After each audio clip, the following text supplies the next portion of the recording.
As we're talking about the fall harvest in the wake of a drought-stricken summer, which we did have, that harvest is well underway for local and regional warm season crops. And in this week's WeatherWise, I'll explore how those adverse summer growing conditions are affecting fall crop yields. Between 70 and 90% of Missouri has been in some form of drought since the end of May, and its effect on this season's crop yields is becoming more clear.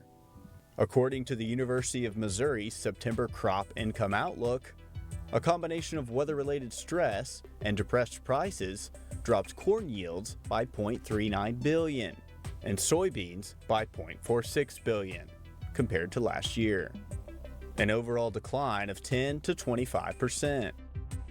Despite the drought-stricken growing season across much of the Show Me State, Northwest Missouri experienced more minor drought conditions and even periods of adequate rainfall.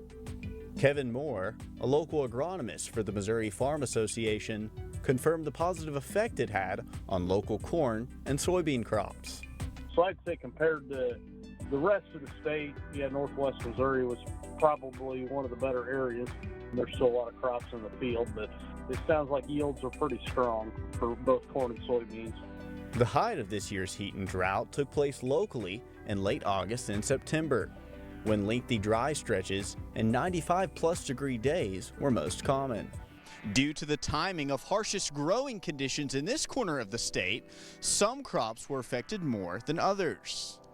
The yields were determined in the corn, so that late season heat didn't really affect the corn any. The last half of August, first half of September, those soybeans are finishing up. So if you can have adequate moisture and some cooler temperatures, that usually helps out a lot. And I think we missed out on a little of that. I wouldn't say it was very drastic, or at least I wouldn't say that at this point.